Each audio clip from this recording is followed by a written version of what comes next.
तो आज हम देखेंगे must do topics for NEET, JEE and class 11। मतलब क्लास 11th, नीट, जेई के लिए कौन कौन से टॉपिक इंपॉर्टेंट हैं। देखो, इस वीडियो में हम सिर्फ बेसिक मैथमेटिक्स के टॉपिक्स बताएंगे जो आपको कर ही जाने हैं, ठीक है।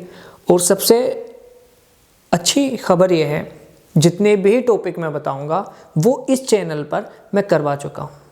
तो अगर कोई टॉपिक आप मिस कर गए हो या आपसे नहीं आता हो तो आप चैनल की जो प्लेलिस्ट है उसमें जाकर देख सकते हैं। चलिए देखते हैं कि वो कौन कौन से टॉपिक हैं जो कर ही जाना चाहिए। चलिए देखो, पहला लॉगरिथम। लॉगरिथम हेल्प करेगा आपका फिजिक्स में, थोड़ा सा बायोलॉजी में और फिजिकल केमिस्ट्री में, 3 जगह पर। ट्रिग्नोमेट्री, अगर आपसे ट्रिग्नोमेट्री नहीं आती तो आप फिजिक्स नहीं कर सकते, इसलिए ये तो करना ही है, ठीक है। अब ट्रिग्नोमेट्री का भी एक और टॉपिक है जो अलग से इंपॉर्टेंस देनी है आपको, उसका नाम है क्वाड्रेंट रूल।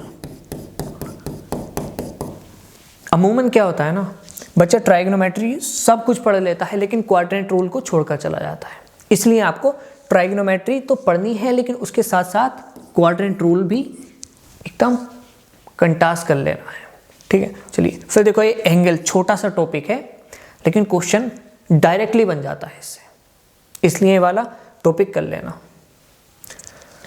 फिर 4th टॉपिक है डिफरेंशिएशन। देखो भैया, अगर डिफरेंशिएशन ही नहीं आता तो फिजिक्स नहीं आ सकती आपसे। फिर डिफरेंशिएशन का ही छोटा सा पार्ट डबल डिफरेंशिएशन, ठीक है। चलिए फिर मैक्सिमा एंड मिनिमा। बच्चा क्या करता है ना, बेसिक मैथमेटिक्स में सब कुछ पढ़ लेता है लेकिन क्या भूल जाता है, मैक्सिमा एंड मिनिमा। इसलिए इसको कई बार पढ़ना है आपको, ठीक है। और मैक्सिमा एंड मिनिमा को पढ़ने के लिए भी डिफरेंशिएशन की ज़रूरत पड़ेगी, ठीक है। फिर एक आता है चेन रूल। देखो, जब डिफरेंशिएशन पढ़ाते हैं ना तो हम काफ़ी रूल बताते हैं, उसमें से है एक चेन रूल।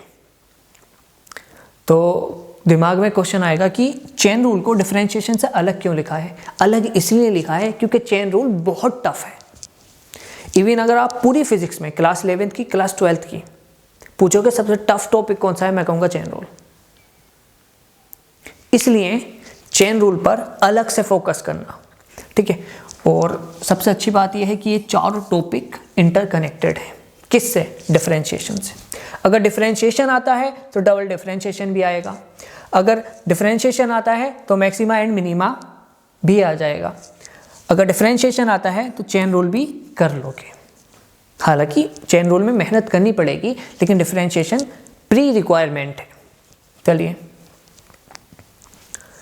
अब 8 है इंटीग्रेशन। देखो भैया, डिफरेंशिएशन, इंटीग्रेशन नहीं आता तो फिजिक्स नहीं कर सकते आप, इसलिए इंटीग्रेशन इंपॉर्टेंट टॉपिक है। अब जीपी, एपी, इनका यूज आता है इलेक्ट्रोस्टैटिक्स में एंड ग्रेविटेशनल में, ठीक है।